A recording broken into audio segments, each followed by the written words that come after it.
Kasi alam niya yung ako boxer niya. Who's the owner here? Who's the owner of the gym? Sabi niya. Tinanong niya si Freddy Roach.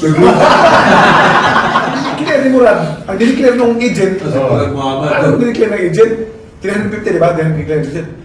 Wala pang 200. Oo. 175,000 lang dollars. Ang dineclare 350. Sabi ng manager ko, punta tayo ng Amerika. Sabi, bakasyon lang, bakasyon lang, walang intensyon na wala kong laban kasi kalaban ko alam dito.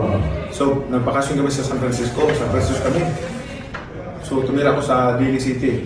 Tapos, sa Daly City. Daly City? Malapit doon sa casino ni doon sa cemetery malapit yun. Malapit din doon? Oo. Daly City. Tapos, ang ginawa namin, punta tayo ng LA. Pumunta kami dito sa LA. So, nag-ride kami sa Greyhound bus. Greyhound bus? Sumugod mo Greyhound bus, ride kami kasi that time, pa lang eh. Wala ka pang handler nun? Wala pa. So, Greyhound bus. Kaya nung istorya, alam mo siya muna. Pagdating namin sa LA, di labas kami sa bus. So, we asked a gym, parang boxing gym ba? Nagtanong kami, saan bang malapit na boxing gym dito? We asked boxing gym sa kanya. Tinuro yung over there, the next street. Pumunta kami, to wildcard na. First time kayo mag-ibig dyan. So, kasi ang manager ko, medyo may ibang ng konti yung manager ko. Kasi alam niya yung ako boxer niya. Who's the owner here? Who's the owner of the gym? Sabi niya. Tinanong niya si Freddy Roach. Sabi niya, yeah, I'm the owner of this gym. Oh yeah, you. What's your name? Freddy Roach. Rosario. Yeah. This is my father. He's a former world champion. Kasi nung time na yun, ano na ako noon, di ba natalo na ako sa Thailand. Sa defense ako. So, he's a former flyweight champion. So, he's good. My boss sabi, can you do a couple rounds of meets later? Sabi ng Gino, yeah, no shoes, but we can do that. So, classmate kami. Sabi ng so, kasi baka bilal kasi tuntunan. Ang bilis. Alam ko kasi bata pa ko. Ano ba sa story? Nagulat si Rose. Kineta niya. Tapos may fight noon, schedule Oscar de la Hoya versus Castillejo sa MGM Grand Arena. Yung ganina. Ang schedule na June 23, 2001. June 23, 2001. Nandito na kami. Ang supporting ni De La Hoya is si Lidwaba. Lino Halolo Lidwaba.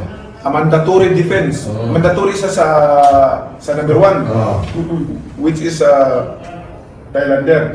WBC na yan, no? Ayun ba yun? May schedule siya mandatory sa number 1. Nagkaroon nila ng 2 weeks before the fight, nag-sparring yung number 1, yung contender. Nagpitakan dito sa sparring. Nagkaroon ng hindi siya makalaban ngayon. Hindi makalaban ngayon. They're looking for, tinawagan yung number 2. Hindi pwede kasi malaki, hindi ko kaya timbang. Siyempre, 2 weeks siya mag-reduce. Tapos walang ensayo. So, number 3 ako noon eh. So, tinanong ako ngayon, who is this number 3? Manny Pacquiao, ha? Sabi niya, tamang-tama na doon ako. Kinausap ako ngayon. Kinausap ako ngayon. God's Okay, there's a fight, but it's kind of, parang Rasta is short time. Parang 2 weeks from now. Short notice. Oh, it's 2 weeks from now. Sabi ko, tapos sabi ng manager ko, when is that fight? June 23. First look tayo, June 7 yun, June 6 eh. So that's 2 weeks from now. So, ito di ko na pala ito. Are you willing to fight? Yeah. Sabi ng manager ko, 2 weeks from now, kaya mo bang kulumaban? Wala sa TV yan. Sabi ko sa manager ko, walang problema boss kasi galing ako sa laban, galing na sa laban sa Pilipinas. Kalalaban na natin. Kasi pag walang problema, pag sa stamina, walang problema. May stamina tayo. kakanain mo na raw. Ito, ang premium naman na binigay sa akin, ano, $350,000. Wala sa bullshit eh. Pero, ang dineclare ni Murad, ang dineclare ng agent, ano dineclare ng agent? 350, di ba? Dineclare ng agent. Wala pang 200. Oo. $175,000 lang dollars.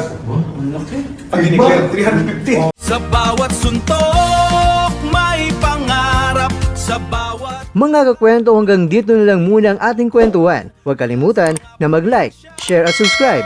Ako po si Mr. Kwento. Ito ang mga kwentong maaring hindi pa nakwento sa inyo. tayo ng boses ang hindi pa napapansin ng mundo. Samahan niyo akong busisiin ang bawat kwento at bawat sakripisyo ng mga mandirigmang mga Pilipino. Ito ang kwentong di pa nakwento. Pilipinas para sa mundo. Pilipinas para sa mundo.